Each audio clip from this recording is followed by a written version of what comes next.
घुमावदार नदी के किनारे बसे चांदपुर गांव में एक ऐसा सन्नाटा था जो आमतौर पर सुकून देता था, लेकिन मानसून की घनी रात के उमस भरे दमघोंटू अंधेरे में वह सन्नाटा एक रेंगता हुआ खौफ बन गया। इसकी शुरुआत चीखों से नहीं बल्कि फुसफुसाहटों से हुई, किसी अस्वाभाविक चीज की फुसफुसाहट से।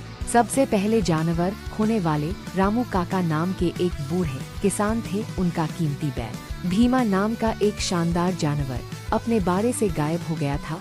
कुंडी अभी भी बंद थी। कांटेदार बाड़ को कोई नुकसान नहीं पहुंचा था और कीचड़ में कोई निशान नहीं थे। गांव के बुजुर्ग अपनी आंखें भय से चौड़ी किए एक पिशाच की बात कर रहे थे, एक दुष्ट आत्मा जो बिना कोई निशान छोड़े आत्माओं को छीन सकती है। युवा अमन, जो शहर से एक दुर्लभ यात्रा पर घर आया था, अंधविश्वासों का मजाक उड़ा रहा था। वह शहर का एक समझदार आदमी था और उसने एक साधारण डकैती देखी, लेकिन अगले हफ्ते एक और बैल गायब हो गया। फिर एक भैंस, हमेशा सबसे बड़े सबसे मजबूत जानवर, और हमेशा संघर्ष या प्रवेश का एक भी निशान नहीं। आतंक बढ़ता गया।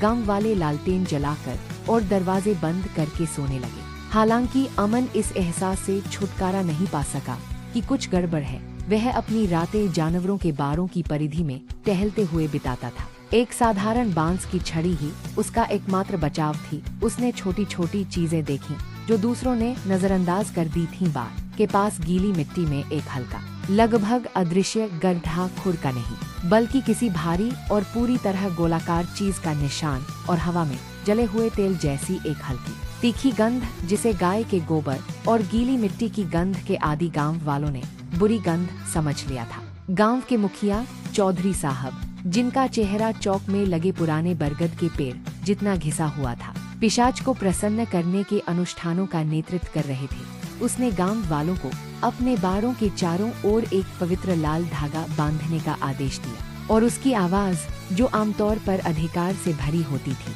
अब एक धीमी कांपती हुई प्रार्थना बन गई थी। गांव वाले उसके हर शब्द का पालन कर रहे थे। उनका विश्वास उसके डर से जीवन रेखा की तरह चिपका हुआ था। अमन ने कुछ करने का फैसला किया। वह धागों और प्रार्थनाओं में विश्वास नहीं करता था, वह प्रमाण में विश्वास करता था। वह उस रात का इंतजार कर रहा था जब चांद चांदी का एक टुकड़ा मात्र रह जाता। वह गांव के बिल्कुल किनारे पर नदी की ओर जाने वाले पुराने भूले बिसरे रास्ते के पास ऊंचे गन्ने के डंठलों के पीछे छिप गया। हवा गीली मिट्टी और आसन्न भय की गंध से भरी हुई थी। घंटों बीत गए, बस झिंगुरों की लगातार चहचहाहट की आवाज सुनाई दे रही थी। फिर जैसे ही चांद एक बादल के पीछे ओझल